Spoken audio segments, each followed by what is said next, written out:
First, here's Alexandria Ocasio-Cortez on Fox a few days ago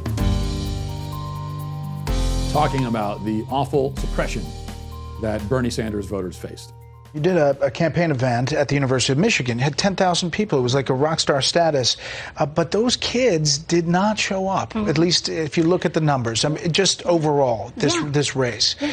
So how can you say the progressive position is still prevailing nationwide when Joe Biden is winning so much? Well, I think one thing that isn't being talked about is the rampant voter suppression in this country.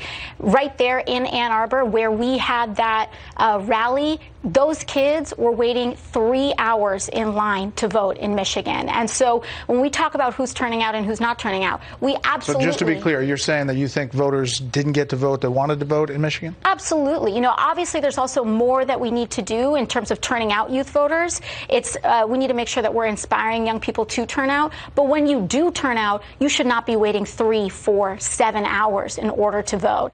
Okay, so voters are suppressed because they had to wait in line.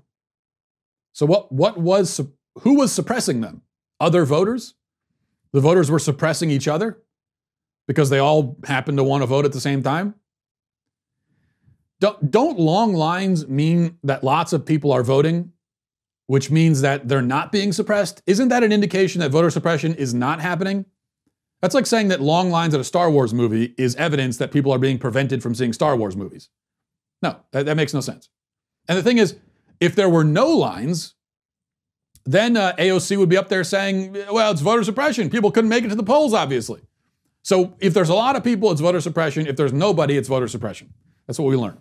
Now, here's Philip Agnew, Bernie Sanders advisor, explaining what voter suppression means to him. The one thing I will say, though, is I was also in Mississippi, and that's where we saw each other. And there were a number of black colleges who were on spring break during Election Day.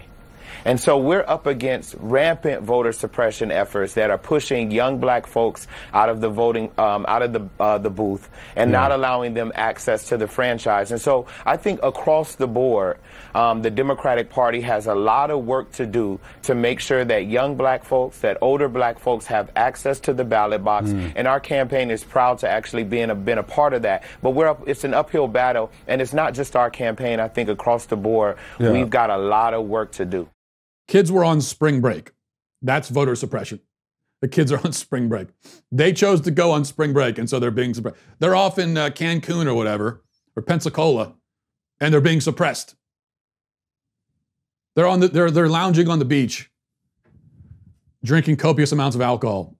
I'm being suppressed. Help me, I'm being suppressed.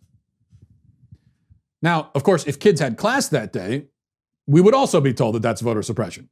So classes, no classes, voter suppression. Lines, no lines, voter suppression. Everything is voter suppression. See, unless this is what would not, by the standards of AOC or this guy, here's what you would need to do in order to not be suppressing voters.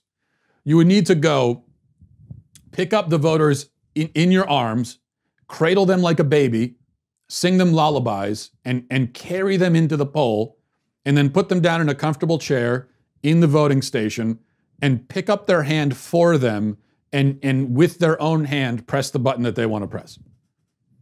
That's basically, they need, if they have to expend any energy at all or do anything for themselves, they're being suppressed.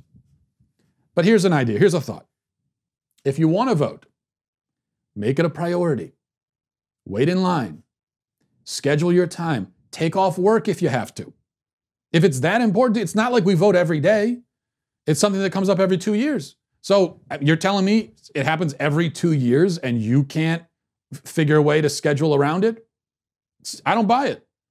We have all this early voting and everything, and we see what happens with early voting in the primaries. People vote early for a candidate who, when it's time for the actual voting to start, is already dropped out of the race. So, but we're told we need early voting because we need to give people months or weeks to vote because they might not have time on the day of voting to, well, give me a break. You got 2 years? It's that important. You've got 2 years to schedule time for that day and you can't do it? Really? You can't give your boss 2 years notice. Tell your boss 2 years ahead of time.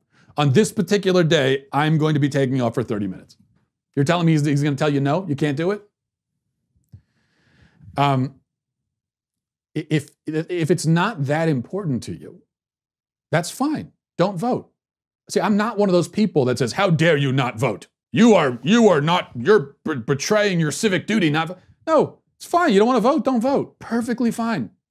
In fact, if you have any hesitation about voting, if there's any part of you that thinks, "I don't want to vote because I'm giving up time that I could be spending watching TV," or whatever, if that's your thought process, don't vote. Perfectly fine. It'll be okay. In fact, it'll be better without you if it's not really a priority. I am someone who actually, I want to suppress votes. I do. I want civics exams for all voters. I want the voters to be taxpayers. I want them to be English speakers. I think the number of people voting should be a fraction of what it currently is. Voting is not a God-given right for all people. I say it again. Voting is not a God-given right for all people. It was never intended to be. That's never how it was supposed to be set up. And even now, see, when I say that, it sounds like a heresy in the modern American mind, because most Americans don't understand the history of their own system or how it's supposed to work. But even to the person who says, "Well, how could you possibly say that? Voting is wonderful. Everyone should be voting." You don't even believe that yourself. Do you think 6-year-olds should be voting? Do you think rapists in prison should be voting? Now, there are some people dumb enough to say that, yeah, even they should be voting. But most people would say, well, no, of course not them. Okay, so that means that you agree that voting is actually not a right for everyone. You agree that there should be some parameters put in place. You and I are on the same page. Well, I hope you enjoyed that clip from the Matt Walsh Show. If you did, go ahead and hit that subscribe button right down there so you can stay up to date on all of our future content.